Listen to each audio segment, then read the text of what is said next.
Please note that any opinion expressed on this show is my own opinion and does not reflect the opinion of my employer or any organization that I'm associated with or affiliated with for that matter. One point in time, society would make you feel guilty. You realize that guilt is more so a response to you not doing something that society or somebody else said that you weren't supposed to do. Hey, kings and queens and everything in between.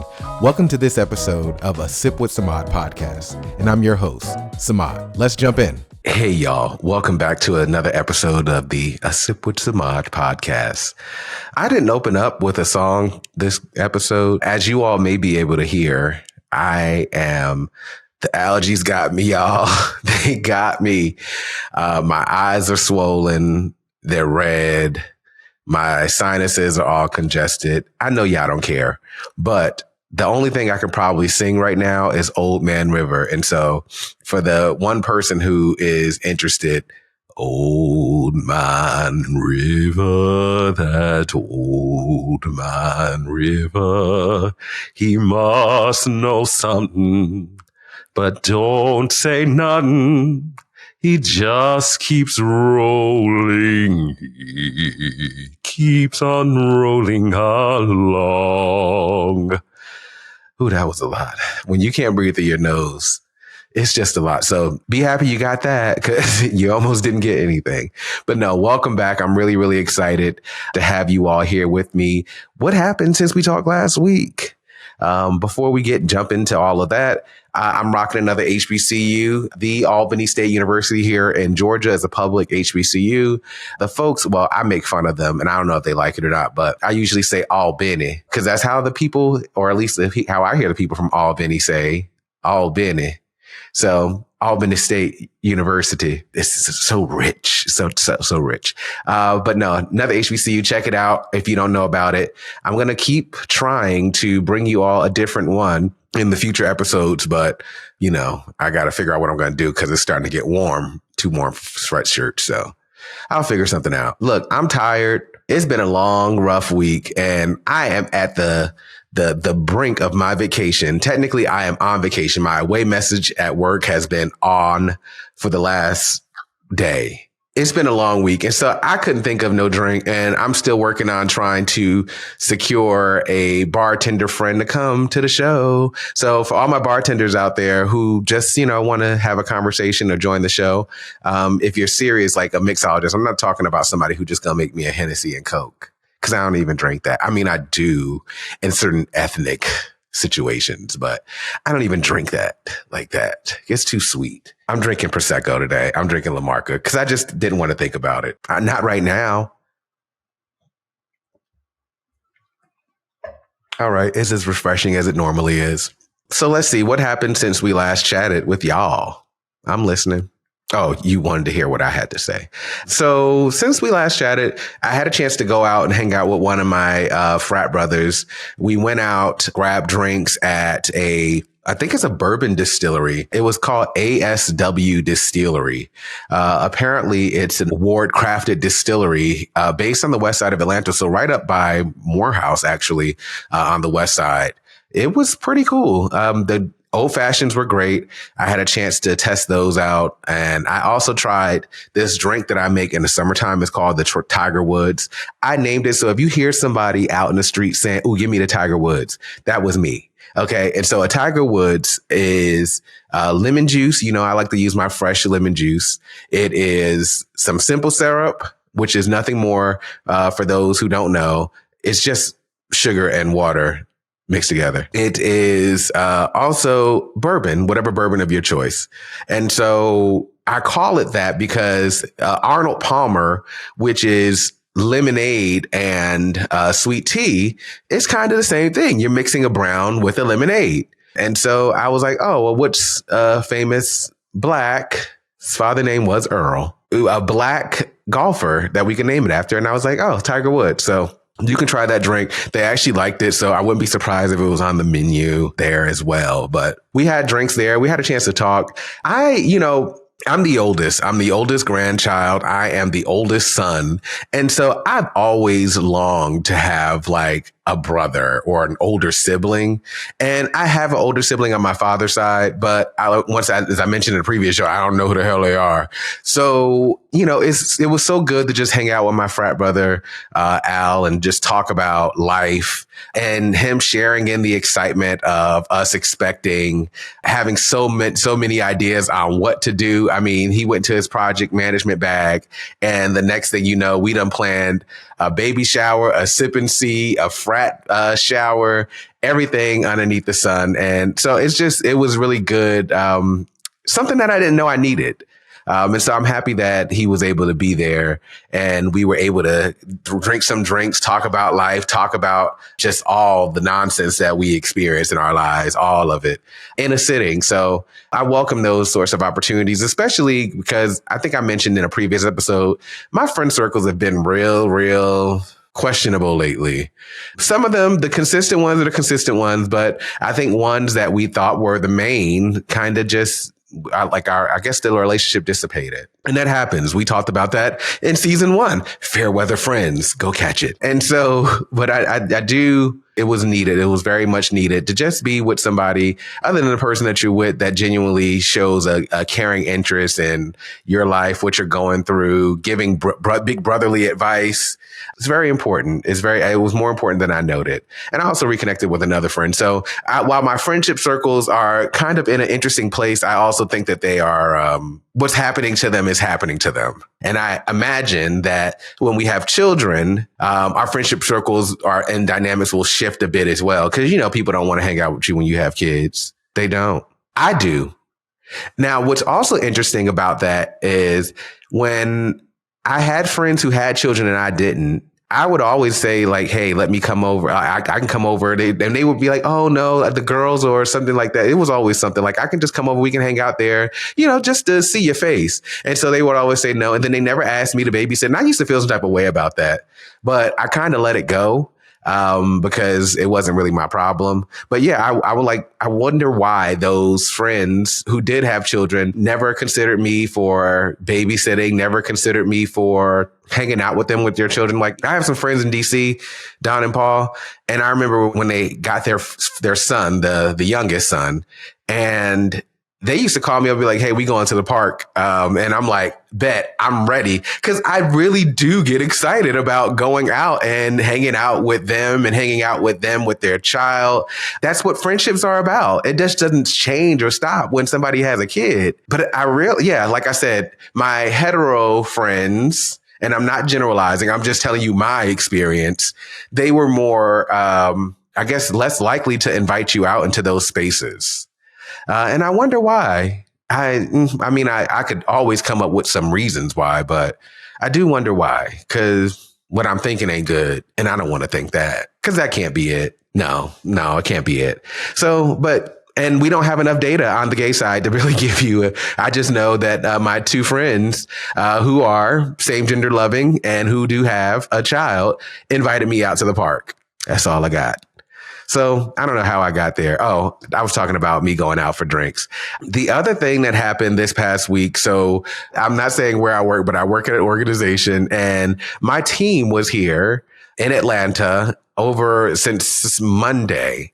And so I actually hosted folks from my immediate team at my house for happy hour. Had a great time. I was too zealous with the spread. I ain't even gonna lie. I just, my rule when you host is that y'all can say I ran out of a lot of things, but you're not going to say you came to my house and we ran out of food.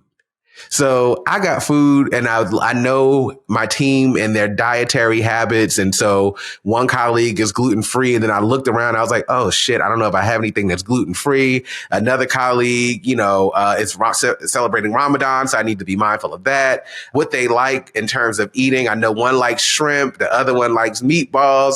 And of course, I put together my locally famous baked mac and cheese. Takia said it was a nice white woman mac and cheese, but it tastes black. It would look white on the outside, but it tastes black. It was good. I actually cook it in the grill I have an egg. And so if you want to get your mac and cheese to have like a nice smoky taste, put it on the grill.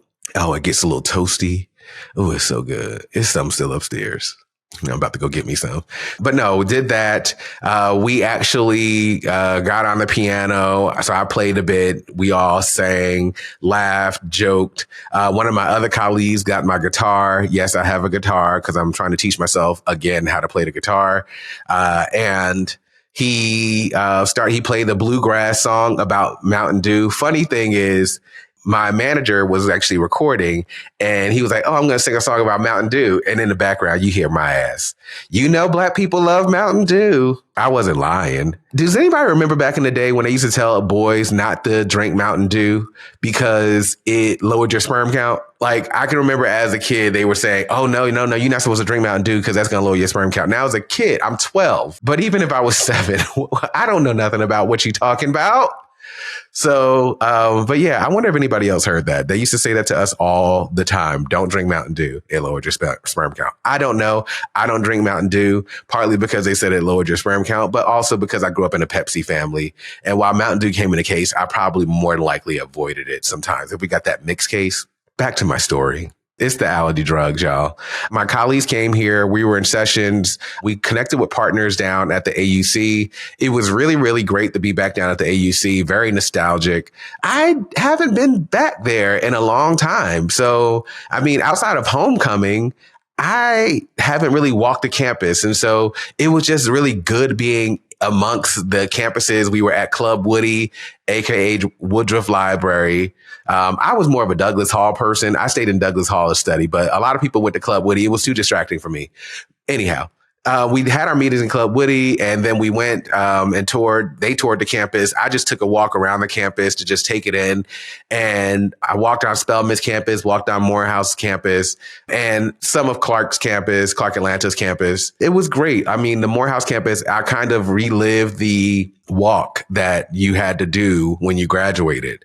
And so for those who are not familiar, on Morehouse campus, there's King Chapel. And so on graduation day, you meet at King Chapel at the crack of dawn. And once you get to King Chapel, you sit there and wait until they line us up. And then you start hearing the African drums. After you hear the African drums, you start walking out of the chapel, and we have our stoles and our cords and everything on us. And we are, in front of the chapel, there's a huge statue of Martin Luther King Jr., alumni of Morehouse, also a member of Alpha Phi Alpha Fraternity Incorporated. And he's pointing us in a direction. And so we're walking in that direction, and you just hear these African drums playing. These African drums are just going.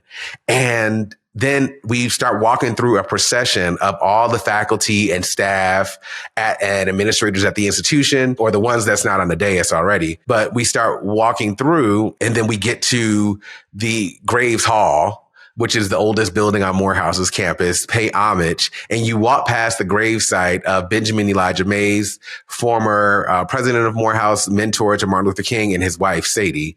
And you're sitting, like, you walk past them paying homage, and you just look forward, and it's this green, magical experience waiting for you. Like, it was just like, this is the rest of my damn life.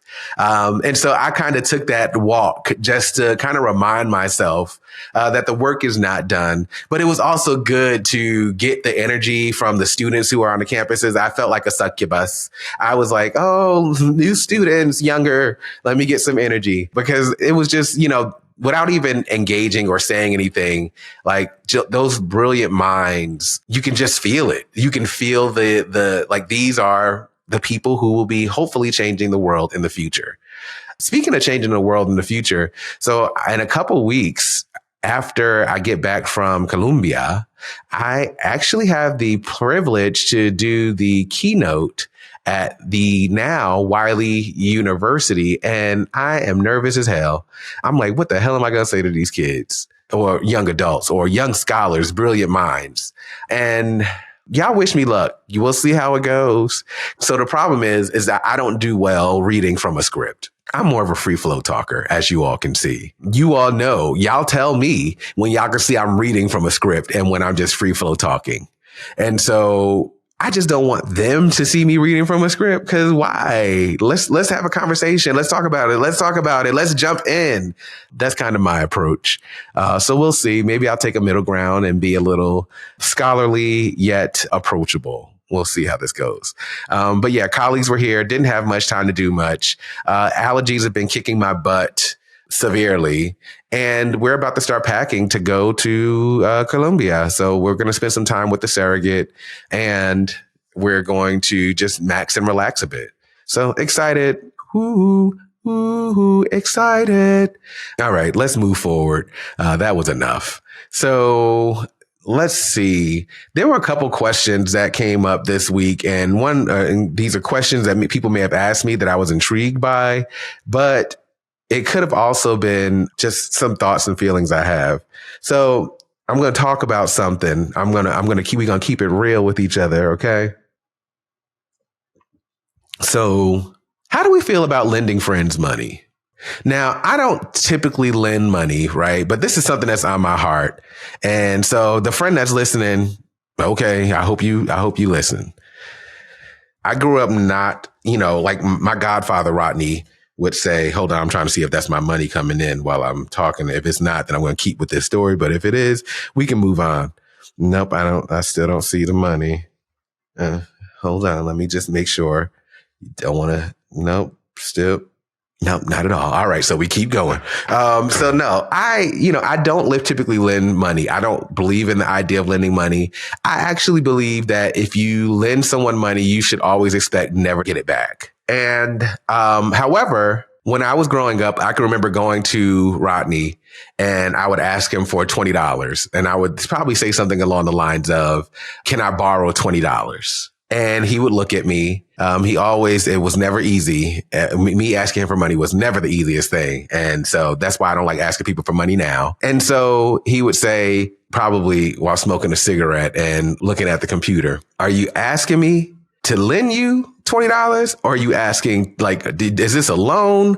Or are you asking me to give it to you? And it took me a while, as a kid, like I said, he's done this probably all of my life.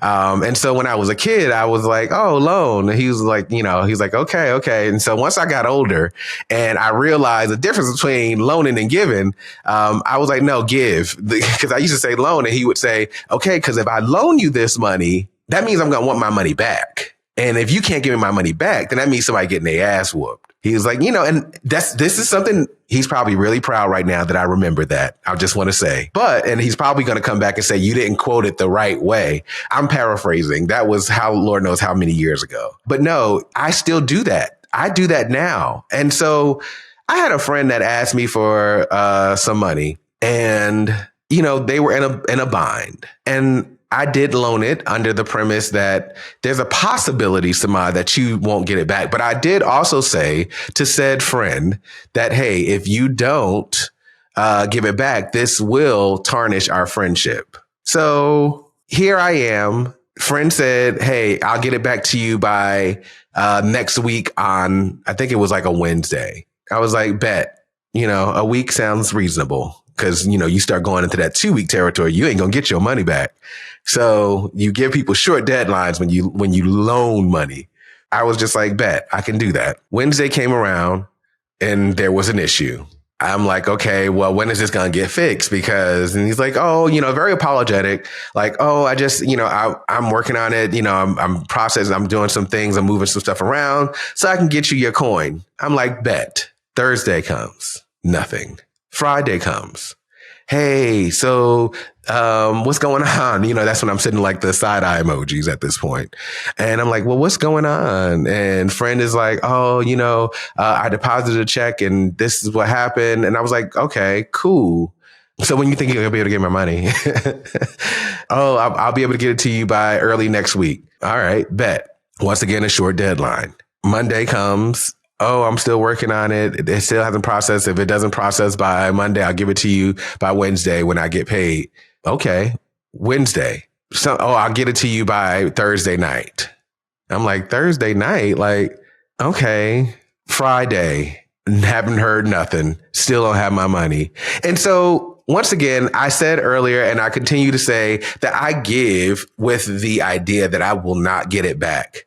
But it is my hope that you do give it back, because if you don't, now I don't like you. I don't trust you. You can't ever get nothing from me ever again. Don't even think that we going out to dinner and I'm paying for the bill until I get my money back. I'm that petty and I don't care. So, I'm just trying to process. This is why I don't loan. And I also think that, especially given everything that is going on, baby coming and stuff like that, your friends are supposed to be the ones that's not adding stress to your life. Now, I probably wouldn't be talking about this if it was like $50. That gives you context. It's not $50. So do y'all loan people money? Because here's the thing. I feel like in the past, I have given people, but there's never anybody there to give to me when I need it. And maybe they are there, right? Maybe they are there. I just can't ask. Like, I remember one time my brother hit me up and I was like, you always asking me for money. I'm giving like the lecture, like the older brother lecture. You always asking me for money, blah, blah, blah, blah. And I'm going in. And he was like, oh, but if I had it, I would give it to you. I was like, the problem is you never have it. So I can't ever ask you for it. Right. And so that's what I mean by, like, people kind of see you sometimes and they think that, oh, you could spare, $1,000. You can spare this. You can spare that. Like, I seriously think one of my relatives, I'm not going to say how they're related, hasn't talked to me for the past, maybe 6 months. Because I didn't co-sign on a apartment with them. So how do we manage this, right? Because I think that, especially, like, we hear so many stories, and by all means, I'm not saying I am like Barack and Michelle Obama, but I aspire to be. So I don't have it all. But I do think that friends and sometimes family may see that you do have it all. But the fact of the matter is, I just manage my coin because I like to live a certain lifestyle. And my coin management does not include you or anybody else in it. Like, I don't have a budget for people who are in a bind. I loan it knowing I may not get it, but that wasn't for you. It was for me. And so I have a friend. She's always like, have grace. Have grace. And I'm like, girl, that's your ethos. That's not my ethos. My ethos is where's my goddamn money? Because, and I don't want to be that goon. I don't want to, y'all gonna have my Patterson come out of me. My eyes are so puffy from my allergies, Lord. Ooh, I'm glad y'all getting this show, because y'all get to see me at a low point, at a very low point. People owe me money, bad allergies. Jeez. But yeah, so I'd be interested. So this kind of feeds in or weaves in a little bit. I was talking to one of my good friends, best friends, Mike, and Mike was like, in church, Bible study was about guilt and how you never should feel guilty. And I thought that was interesting. So I started to think about my own life, right? And I'm not saying I've lived a life guilt-free, but I definitely tell you that it's not hanging around me. It's not stopping me from going forward, and doing what I want to do. I think I kind of agree with this, and I would love to see how they paired it with the Bible, which I'm not a biblical scholar, so I cannot tell you what verse talks about not feeling guilty. Because if you really ask me, I feel like the whole Bible is meant to make you feel guilty. But that's neither here nor there. But no, I tend to navigate life in making choices, informed choices, or as informed as I can be. And in certain instances, I get it wrong. I make the wrong mistake. I make a bad choice. My hand is somewhere it's not supposed to be. But I don't feel guilty about it. I don't feel guilty about it. I think maybe sometimes there might be a little embarrassment. Maybe sometimes there might be a little, I don't know, maybe embarrassment, but I look at it as learning. Like, I'm not guilty. I actually probably had fun doing something I wasn't supposed to do, or what somebody told me I wasn't supposed to do. And I enjoyed myself. And so do I feel guilty about it? No. Do I feel guilty that I like to drink this Lamarca? No. Oh, this is a deep one. Thank you, Mike. Thank you. This is a good one. I like this. I don't know. There isn't guilt, but I think there is question. You should always question, but never feel guilty. Because I think guilt is like shame and like you did something bad. But I think that if you question, It's more about, well, why do I like La Marca? Why do I drink a whole bottle of La Marca? Well, because they only put but so much inside. Why do I like to wear form-fitting pants? Because at one point in time, society would make you feel guilty. You realize that guilt is more so a response to you not doing something that society or somebody else said that you weren't supposed to do. That's all it is. So hell no. I don't think I feel guilty. Like, I don't feel guilty about telling this story about my money. It's the truth. It's my lived experience. I'm sharing it with you. And I'm processing out loud why I ain't got my coin yet. Period. Yeah, that's a good question. I don't think you should. I think you should learn. And if you do experience guilt, it should be for a small amount of time. Now, if you go and do it again, that means that you actually didn't feel guilty. You felt bad because you did something that somebody told you you weren't supposed to do. Sleep in that. Let me know what you think about that. Cause this is I'm interested. I wish somebody was actually here right now to tell me what they think. So, but yeah, that's an interesting question. Thank you for that question, Mike. I really, really appreciate it. The next thing that it actually happened this week. And so I am a little sensitive to this because my colleagues be listening, even though I told them not to. I told them that this podcast was not safe for work. However, yet and still, they decided that they wanted to watch or listen. Now I done told them that it's a video. They're going to find it. But no, there was an incident that happened when we were at the AUC, and white people be whiting. And there was a colleague who I think has just sometimes is aloof to cultural things or certain microaggressions that they may exhibit. They're very direct. And on a number of occasions, this particular colleague pointed out that she thought that, I was trying to be gender neutral. Damn it. Well, now you know. This particular colleague said that they thought one of the keynotes or the leaders that we had to come in and talk to us was articulate, a Black woman who is president and CEO of a national organization. And you thought that it was appropriate to call out the fact that you think that she's articulate. Then there was another instance where this particular colleague was talking to a student and was just so impressed by the fact that they were articulate. In this instance, they did it in front of a group of my other Black colleagues who were sitting there at the table, and we all caught it. And in my head, I'm trying to figure out, let me tell you why it wasn't right? It wasn't right because when you say that, while you think that you're praising the individual, what you're also saying is that the other Black people that you see aren't as articulate. So this is something I don't normally see. I don't see an articulate Black man. I never see an articulate Black woman. And then I was like, well, do I just go around and start just calling white people articulate just because? So that's why you don't do it, right? Because why do you seem so in awe? Or as my friend Takia would say, why is your muffin top pulled back? Because of the fact that you just experienced an articulate Black person. That's why it's wrong. That's why you shouldn't do it. Because it's coming from a place, and I don't think that it came from a place of racism. I don't think so. Knowing this particular colleague, I don't think so. But the question that we all had was, how do you even address some shit like this? And is it on us to address it in those particular spaces? When is the appropriate time to pull a white colleague aside and say, hey, what you don't do is you don't go around and you tell random Black people that they sound articulate if you like the way they talk.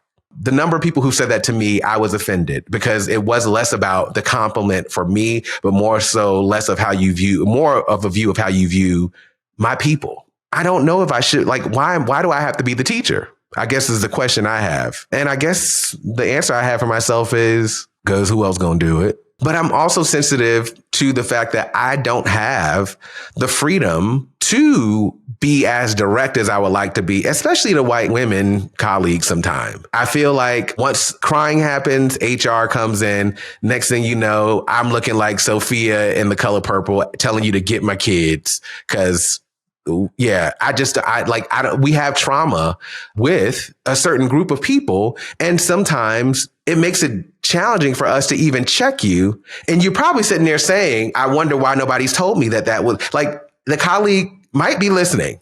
And so you might be saying, well, why didn't nobody tell me that? Well, because we're not in a position sometimes to be able to tell you that without fear of repercussions. That's why we couldn't tell you that. We couldn't tell you that in the moment. And by the time it passes, it's kind of too late. So for all my white people listening, don't do that, please. Like, you heard it here. It wasn't a teachable moment, but I'm sharing with you that that's just something that you don't do. And I can't tell you all the things that you should not do to Black people, but be aware, be mindful, be a critical thinker. How many people walk up to you as a white man or woman and say to you, you are so articulate? That's like saying, ooh, you so clean. You want to be my mate. So that really bothered me. That grinded my gears. Anyhow, switching gears, I just wanted to express how thankful I am for the folks who continue to follow. I think, and this is without me checking, I'm going to look real quick just to make sure. So I don't know how this is happening, but since we last talked, we've made, it's a big number to me, so I don't care. All the professional folks who are on YouTube and stuff, we're at 4K subscribers. And so I'm so happy about that. That means that maybe I'm saying something. And for the shady person who left something in the comments, so I do read the comments, even though I'm not supposed to, but I also do respond when you sound ignorant sometimes. And so if you do leave a comment and you didn't even watch the show, you may have seen a clip and then watch the show. And then you say, well, then that's why I didn't watch this shit. Well, girl, then why do you respond? If you would have watched, you might have learned that what you thought wasn't what you thought. So yeah, it's interesting. And I know this is all a mode of communication. People receive information differently, but I do find the comments to be interesting. But let's not forget, let's toast to the fact that we are at 4K subscribers to our YouTube. And so I'm really excited about that. Also, just a reminder that we are going to be coming to a season end soon. I'm trying to find out a way to end with a bang, but I may not. It just may be a regular episode. But I'm really, really excited about just the new followers, the new people, the new voices, the new things that are coming. It's just a new baby, all of that. I'm so excited. By the way, I don't know, my excitement is growing. I'm trying to temper my excitement. We're at the halfway point, y'all. And I'm like, what the fuck? I'm about to be I'm somebody's father. And like, Alan's getting excited. We're both getting excited. Our loved ones, friends and family are getting excited. I'm getting teary eyed, but just thinking about it, it's crazy. It's crazy. So we're going to Colombia actually. And so I'll have a chance to chill with the surrogate, hang out, relax. So man, and I'm glad that y'all been here with me on this journey. This has been some shit. We done experienced death, life, a potential life coming, the life that will come. Okay. All right. Let me stop sitting in my feelings being a Cancer. But no, I'm really, really happy about just being on this journey with you, being able to chat with you, being able to open up with you. And I look forward to you continuing to do the same with me. So feel free to continue to follow, share this information, share this podcast out with the people who need it. And we'll go from there. So I'll be in Colombia and maybe I'll try to chime in while I'm there. But until then, y'all, I'm out.